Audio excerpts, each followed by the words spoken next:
Welcome to the Ramble Within. Usually it's just your girl, she rambles, but life got to life and Monday slipped on by, so I'm going to go ahead and bring in my favorite guest, my husband. Coach O speaks. And today we're talking about something a lot of people struggle with, taking time for themselves. Oh my God. Which I still struggle with. All right, so what does me time mean? Oh, I guess that's for me. Well, ladies and gentlemen, for me, I couldn't tell you what me time is for me. Honest speaking, a while back ago, I could tell you that. I used to be a big time bowler, so I would always bowl a lot. I bowled back in Florida. I bowled like 5 nights a week, Monday through Friday, and double up on Thursdays and Friday nights. So I was constantly bowling. And then the previous marriage things happened. We moved to Massachusetts, and then I put all that behind me and focused on working for my family, providing for my family, and making sure our daughters became or grew into the women that they are today. So I just focused on them, not me. Me time isn't running away from your responsibilities. It's returning to yourself.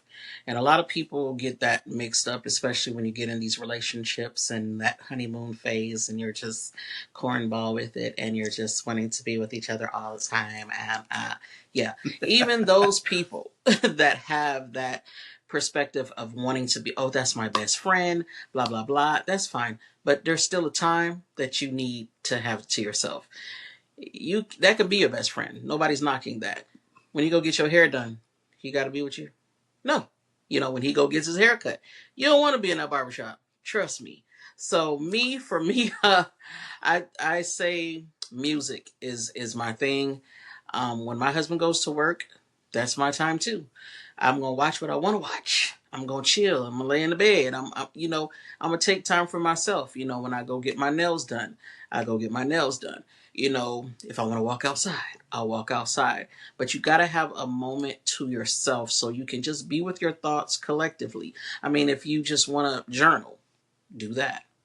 What do men do when they have me time?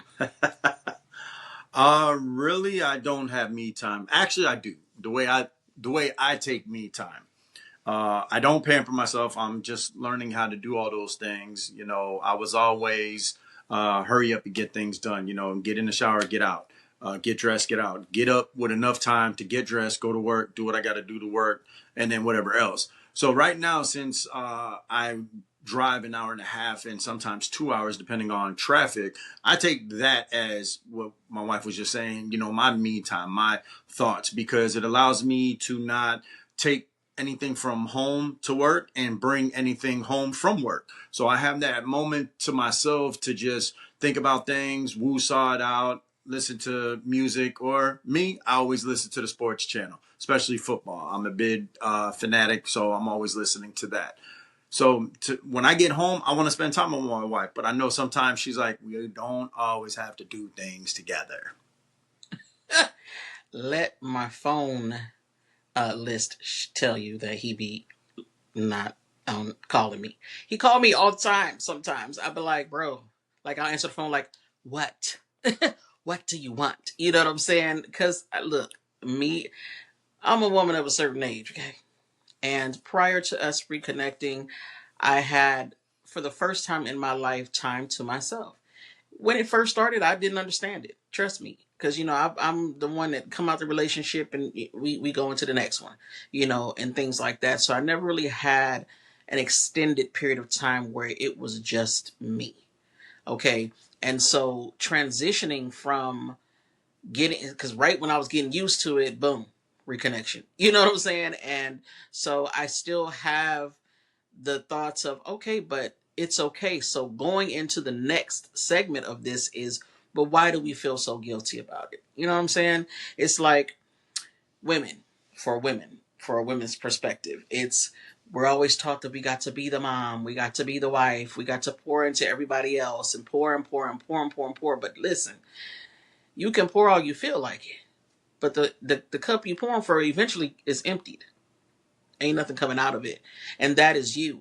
And that's why women will look in the mirror and be like, I don't even recognize myself anymore. I don't this. And I give everything to you guys. And then you feel bad after you say it, but it's the truth. And that's why you have to have these moments where you separate yourself from the mom, the wife, the girlfriend, whatever it is, you know what I'm saying? Because before all of that, before all of those titles, you were just you. In your mama's womb, you was just you. So you have to get back to being you and returning to yourself and doing the things that bring you joy. Yeah, I'm just starting to get back into do those things. So my wife got me back into bowling, which I just started doing. And she said last night I looked like a big old kid in a candy store. I had so much joy and was, you know, feeling released. I wasn't thinking about things. I was just having a great time, just having my moment. Um, I work a lot and not like I am now. Before I worked crazy hours, but I still work a lot right now. So my me time is I want to be with my wife. Okay. And I know that sounds cliche and things like that, but I'm at work all day. I drive 3 hours there and back. So when I leave at 1:30 in the morning, I don't come home until 5 o'clock in the afternoon. I want to spend what little bit of time I have with my wife because once I get home, shower, have dinner, and we watch a show or two, I got to go right back to bed because I got to get back up early to do it all over again. So what happens when you don't take me time? There's irritability, there is resentment, there is exhaustion. You're losing your identity and you're feeling disconnected from yourself. So there was a time in my life that I did feel disconnected from myself. Like I said, it was just a constant because I am a person that's the 100%. You know what I'm saying? If I'm doing something, I'm going to give it the 100%. My 100% may not look like what yours look like. And is what another thing you guys got to know too. Your 100% is going to look different from somebody else 100%. That's why it's not okay to be comparing your relationship to somebody else's. You just see what they're showing you. You don't see where they came from, what they're doing, what they did, what, you know what I'm saying? So just stay in your own relationship. So after a while you do start to lose yourself because you're trying to become these other things for people, and you're like, okay, I got to be the best wife, I got to be the this, da, da, da, da, da. And then at the same time you have an attitude and you don't know why. And you're not old enough to say it's perimenopause. It's not old enough to say it's menopause or none of that stuff. So then what? You know what I'm saying? At 29, what is it? If you're walking around with an attitude, you're living the best life. The husband is the husband. You have the 3.5 kids. You know what I'm saying? I mean, you're pregnant, and then you have the beautiful house and things like that. You have all of this, but you still feel like something is missing. It's because your highest self is calling to you to come back to you. So, sir. Yeah, I gotta agree with her on this one because before we reconnected, even right now, I'm still struggling with finding myself. I lost myself badly too because I sacrificed everything for my wife at the time and my children, the move in, the working nonstop hours, trying to have her find herself, trying to have the kids find themselves. I forgot everything about me. The only thing that I found towards the latter part was football. I got back into coaching football, and that gave me some grace. That was my me time. I know some people look at it like, how is that your me time? That was my me time because I was able to get out the aggression, the stress, the frustrations. I didn't take it out on the kids, but being able to scream and yell and at the football games, I got to get it all out. Now that that's behind me and we're starting this chapter, I'm trying to find myself again, and it's been a struggle because I don't know what I like, what I don't like, what I'm into, what I'm not into. And with me, I'm starting to understand feelings now because, as most of us men, we're not taught to feel. We're taught to suppress it, shut that stuff down, bottle it up. And I was just talking to my therapist the other day about it. I'm like, I don't like this because I feel like I'm more out of control than in control. And everybody's telling me it's okay. You need to have these feelings because that's what allows you to develop resilience and other aspects that we didn't have before. So, me time, I'm finding it out.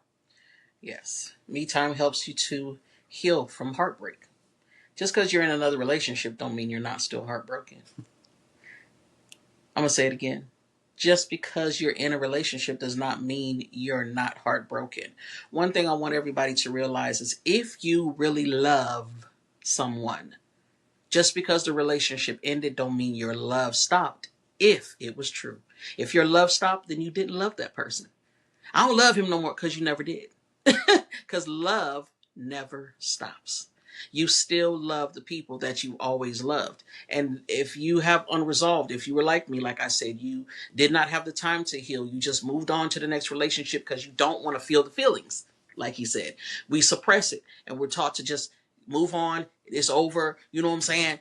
Keep going. You got to go for your kids. You got to do this. You got to do that. Listen, me time teaches you how to be alone with yourself. It's pretty loud when you're by yourself. By yourself. I remember a sister told me in the church that I was going to date yourself. I looked at her like she was crazy. I was like, you want me to go out and sit at a table by myself? But you know what? I actually did it. I actually took myself to a spiritual fair. I went there. And then after that, there was an Olive Garden down the road. And I went down there to the Olive Garden and I had me a good old time with myself. Something I would never have done had she not said it. And plus, had I not had these 3 or some odd years to heal and be with myself, I started to learn what I liked and I didn't like because I was no longer masking.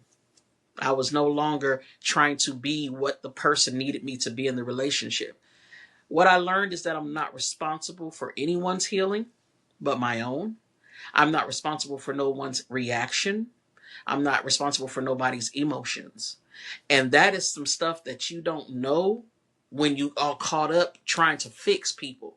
We sit in relationships and it's because we want to fix somebody. And the potential, but it's really the potential you see that you're looking at a person and thinking what you would do if it was you. That person is a narcissist. They ain't thinking about what you're thinking about, but we women, we are with people for potential. And that potential can be detrimental to us. It's okay to be with yourself. Me time is so necessary. So what does healthy me time look like in a marriage? Mm. So I can ask the question as how do we give each other space? How can we give each other space? Who answer that, sir, please? Please. Well, one thing she's always says is that just because we're sitting in the room together doesn't mean we have to do the exact same thing. Amen. Okay? I could be playing on my phone in my video games or playing the PlayStation. She could be reading her books. She could be listening to her music. We're spending quality time still together because we're in each other's presence, but we're doing something that we love for ourselves. And me time in the relationship is also other things. Going for a walk, we got land. Going out on the land, sitting out there on the porch, you know, and being honest with each other, telling each other like, hey, I need a moment. I need some time to myself. I need to recharge, re-energize. There's nothing wrong with that. And we as men, we struggle with that. We struggle that we need time to ourselves, but we also struggle with listening to our better halves. How can we give each other space is me me being the neck, telling him that he's going to go bowling. It wasn't a question. He was going to go back and do the thing that he loved to do. And like I said yesterday, you should have saw, he said it out of his own mouth. I have not felt this good in a long time. Dancing and carrying on, just the most, okay? The most. And that is what you want to see. You want to see somebody in their joy. So much so that it's a 12-week league. Week 1, the organizer of the freaking summer league, the pro shop guy, invited him to Vegas. Week 1. Okay? and he's trying to find reasons to not go. Well, we can't go because of this, because of that. What if we make it a summer thing? No, because my parents are going away for the whole month. Okay, school starts at the beginning of the month.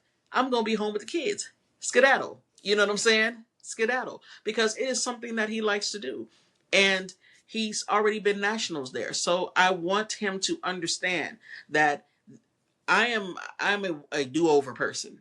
Ever since I've came into this relationship for my children, our children together combined, I've been trying to do things that sort of got messed up or misinterpreted or, messed up in the previous life.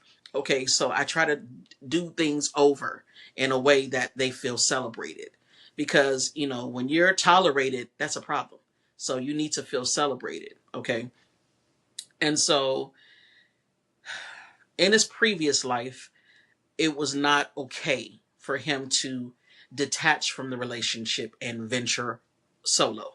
Okay, and to keep peace in the home, he didn't argue that. You know what I'm saying? Took the L, and that was that.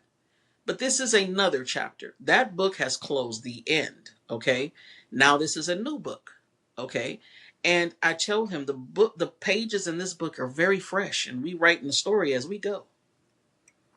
And you need to go ahead and be able to be a man in your own space, be able to travel. Sometimes I can go, sometimes I can't. I have obligations at home. You got things, but you're working and carrying on, and somebody is offering you an opportunity.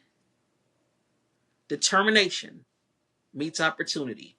Doors open. Okay? So I'm not going to let him skip on that. So that's how I can give him space. And although it's making him y'all can see his face. It makes him uncomfortable because of that. I don't know what the trauma makes him believe that something's going to happen, but I keep reassuring him that it's okay. It's a 12-week summer league. I told him I'm not going with you every Monday.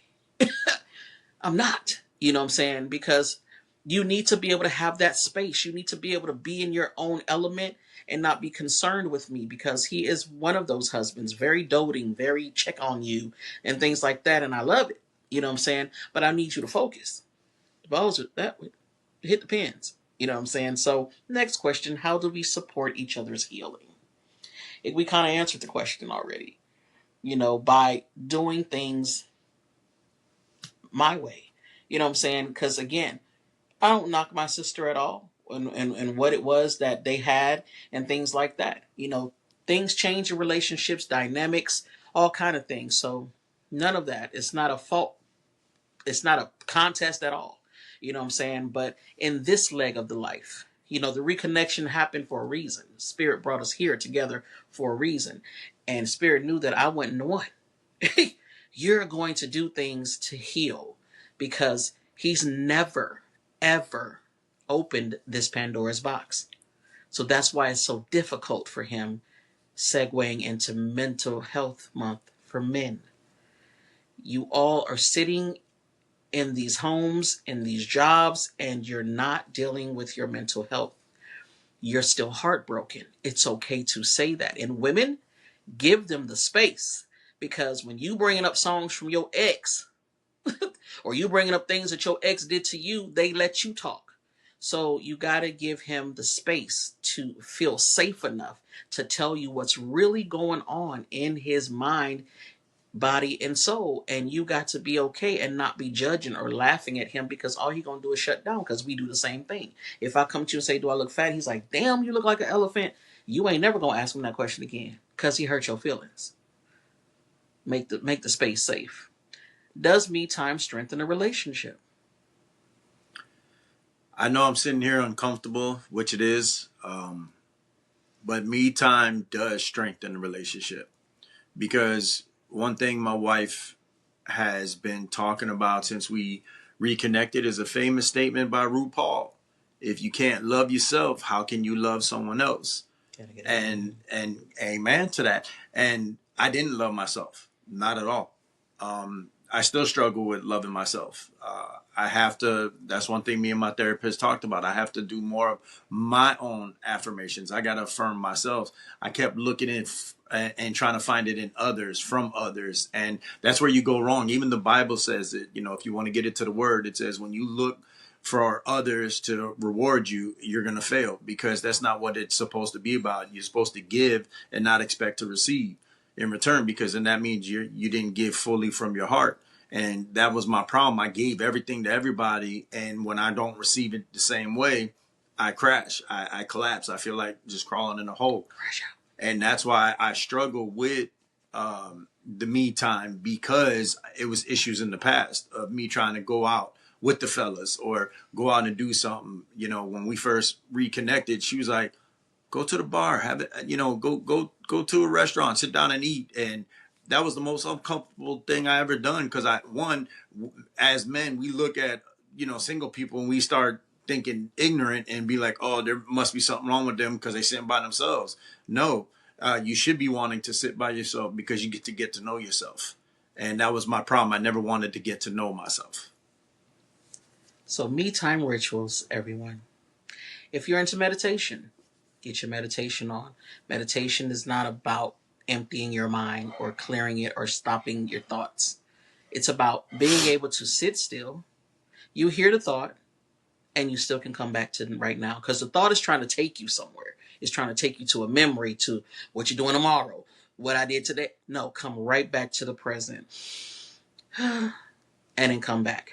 Okay, maybe some tea if you're a tea drinker. You know what I'm saying? Make you a nice warm just cup of tea, lavender. Find those herbs that help you soothe, ashwagandha. You know what I'm saying? Light a candle and just chill if you're into that.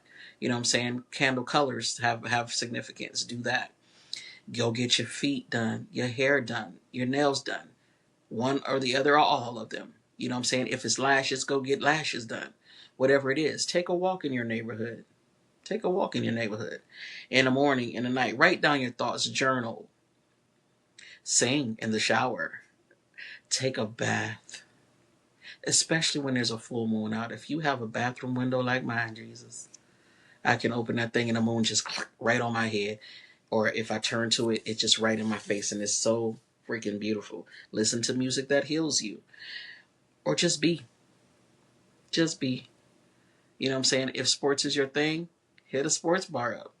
Call your friend up. When his one ritual he had every Sunday, him and his brother would be on that phone and they would be watching football. But he stopped doing it because of something that happened on a Sunday. Go back, cause heal from that. Cause you're gonna go back. Anxiety is gonna come. Heal through it. You know what I'm saying? Listen, my question for you, husband, is what does peace look like for you? Because I told him when we got together, the only thing that I want in this leg of my life is peace. Peace in my house. Like we're in our house now. Y'all hear anything? And we have two littles in the house. Okay, my father is here. We have neighbors with dogs. Okay, peace. That type of peace, inner peace, mental peace, everywhere. And peace is a choice. Stop chasing happiness and choose peace. Then happiness and all that other stuff will come to you. So, what does peace look like? Peace looks like to me what I saw one morning. I took our kids to the bus stop, and when I came back, I didn't come back in the house. Normally, I'm tired. I want to go back to bed, but this time I didn't. The dew was on the grass. The sun was starting to rise, and we planted trees on our yard, and we named our trees after our ancestors. And this one morning, I stopped and I went to my three ancestors and I stood by them, talked with them, and watched the sunrise. And each three that I went to, it was like, my wife is a genius. You know, the spirit world guides her. I mean, they pointed perfectly to way the sunrise. That was my peace. That's what I think peace is. You know, it was euphoric. And I can't believe I just said that word because I'm troubled with saying big words. But that's exactly what it was. I was energized. It felt like I was reborn. I felt just like everything was off of me. I didn't have the weight of the world, the weight of nothing on me. I just felt like I was just in some other realm, just being. So if you're listening and you haven't taken time for yourself lately, let me write you something. Here's your permission slip. There you go. Okay. You don't have to explain your healing. You don't have to apologize for protecting your peace. Everyone in your life deserves the version of you that is rested, joyful, and connected to who you are. Take your me time. And until next time, keep rambling. Peace. Love you guys.